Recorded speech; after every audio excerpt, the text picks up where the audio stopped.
Am I the jerk for telling my fiancé that if he doesn't want my little brother to be a part of our wedding, then I don't want to be a part of this marriage? Posted by you/QuitLady3013. I'm 30F and currently 2 months pregnant with my first child. I'm engaged to my fiancé of 3 years, James, 31M. For a little background, when I was 15, my parents had my baby brother.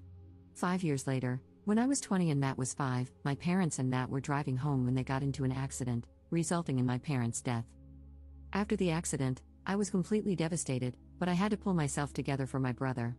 The following month, I buried my parents, and with the help of my aunt and uncle, I applied for guardianship of my brother. It took about 7 months before I was approved. I had to secure a stable job and income, which I did, and proper housing for me and my brother, which I managed by using money from my inheritance to buy a house. It was difficult at first, working while looking after my brother, but over time, it became easier, though it still has its ups and downs. However, I would do it all over again for him. I met my fiancé when I was 27 at a gathering, and we just clicked. After 3 months of dating, he proposed. At first, I said no because I still had my brother to take care of, but after thinking it through, I said yes, and we agreed to wait until we were financially stable. At the beginning of this year, we decided to finally tie the knot, especially since I was pregnant and didn't want my baby to be born out of wedlock. We started the wedding preparations, and it was set for October. However, after what happened last Saturday night, it looks like there might not be a wedding. We've had disagreements before, but we always resolve them. For example, when deciding on a wedding date, James initially wanted it on my brother's birthday. I had a problem with that because I wanted to throw my brother a big party for his 15th birthday.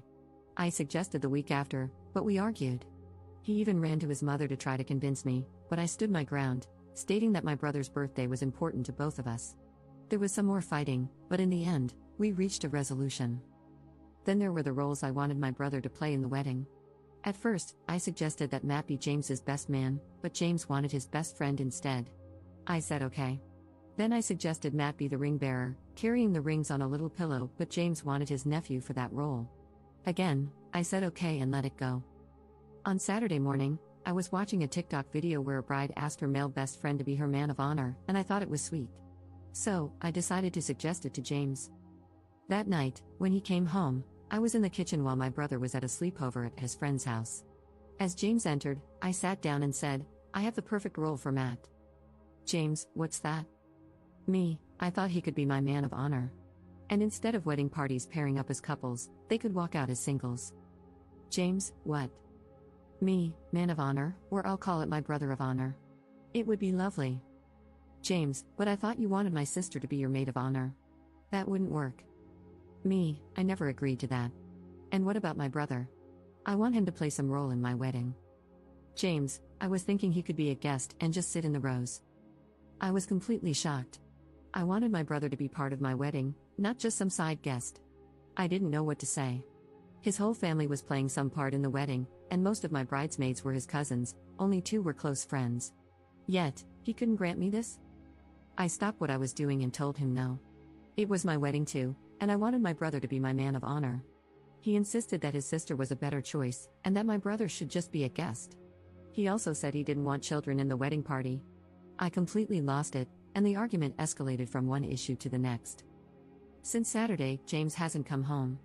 He only sent his brother to pick up some of his things, and his mother and sister have been blowing up my phone, calling me selfish and saying, "So what if your brother is a guest?" The last time they called was Wednesday night, and I went back crap insane on both of them, using language I'm not proud of. I ended the call by saying, "Yes, my brother is more important than James in this wedding. If it's happening, I will never put James ahead of Matt, so I'm effing sorry. Tell James to contact me if he wants to talk things out." Notable comments. Commenter. I was going to suggest your brother walk you down the aisle, but then I kept reading. This is just filled with red flags. I'm gonna bypass the whole fact that your fiancé has filled every bit of the wedding roles with his family members. And out of 365 days in the year, he wanted the wedding to be on your brother's birthday. I'll simply say, I'd bet money on your fiancé pushing for your brother to leave the house after the wedding so that it's just your family, him, you, and the baby. Not the jerk, call off the wedding. Commenter. Your dude dropped his mask a bit too soon, he thought he had you locked down. It's better to untangle yourself now and call it a bullet dodged. You deserve better. Update 3 weeks later. Hello everyone, I'm very sorry I didn't get to update you earlier due to being busy with work, canceling all my wedding preparations, and preparing Matt for sports camp. I want everyone to know that I will not be marrying James. We broke up. Well, on Friday, the week after posting my original post, I got a message from James asking to meet and talk. I agreed, but only if I could choose the day, which he accepted. I picked Sunday since I knew Matt wouldn't be home all day. After notifying James, he arrived around midday with his mother. I was shocked when I opened the door and let them in. They sat in my living room without saying a word for a few seconds, making the moment even more awkward. Then James finally spoke, saying he was sorry for leaving and staying away because he needed time to think. His mother then started condemning me, saying I wasn't acting like a future wife and that I should consider my future husband's thoughts, along with many other comments. She said to me, I'm disappointed in you. You're getting married, and you need to stop acting like this toward your future husband. I scoffed at that, then turned to James and asked what his problem with my brother was. It turned out his issue was that I was giving more attention to my brother than to him. He sat there silently for a while before finally stating that he wanted a life with me and our unborn child, but not with Matt. I felt utterly disgusted as he continued, explaining that after the wedding and the baby's birth, he thought he could convince me that raising both a baby and a teenager would be too difficult for us. He said it would be best for me to send Matt to live with my uncle and aunt, though he would allow me to continue supporting Matt financially. I was completely shocked. Before he could say anything else, I told him, sorry, but no, that isn't happening. My brother isn't going anywhere. I stood up, took off the ring, handed it back to him, and told him it was over. Both he and his mother immediately started arguing, saying I didn't have to do that, and that I would regret my decision. James began crying, begging me to reconsider, but I simply walked to the door, opened it, and gestured for them to leave. A few minutes passed before they finally walked out, with James still crying and pleading while his mother called me nasty names. Later that evening, his sister and mother blew up my phone, cursing me out. I only responded to tell them to have James come pick up his remaining belongings.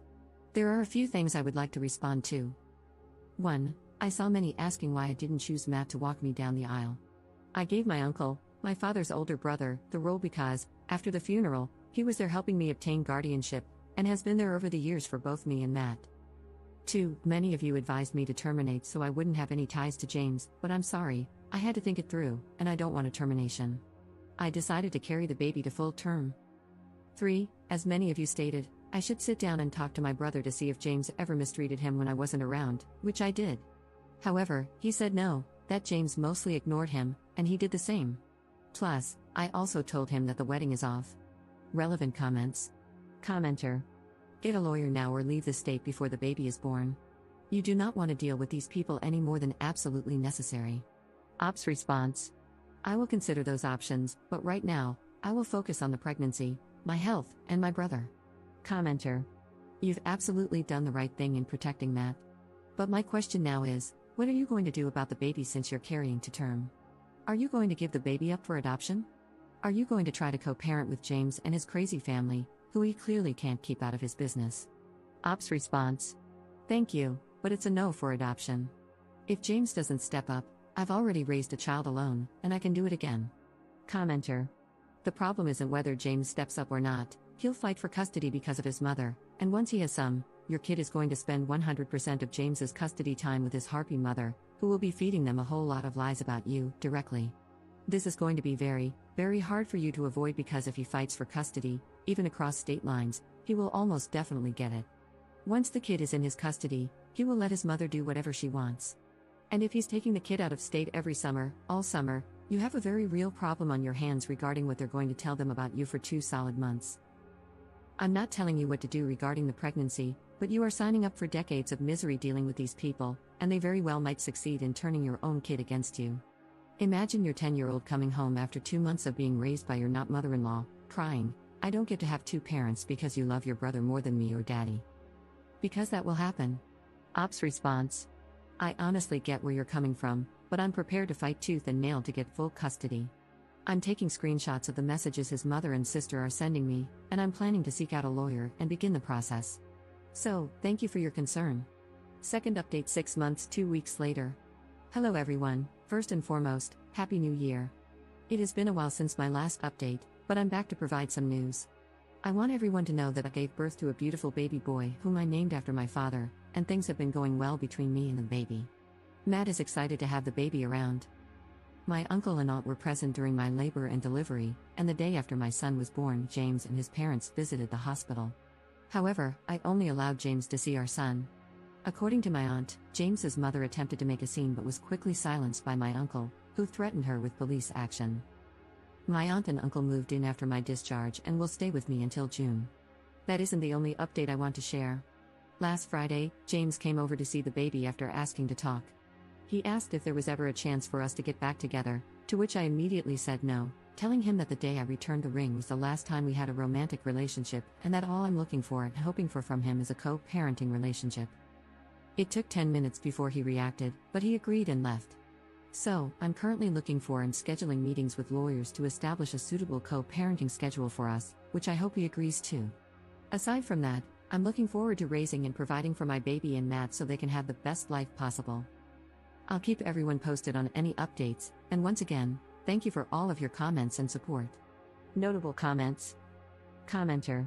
Congrats Op, so glad you, the baby, and your brother are happy and doing well. Make sure you get sole custody and supervised visits for James so his mother and sister don't get any time alone with your son. They'll be a disruptive and dangerous influence on him.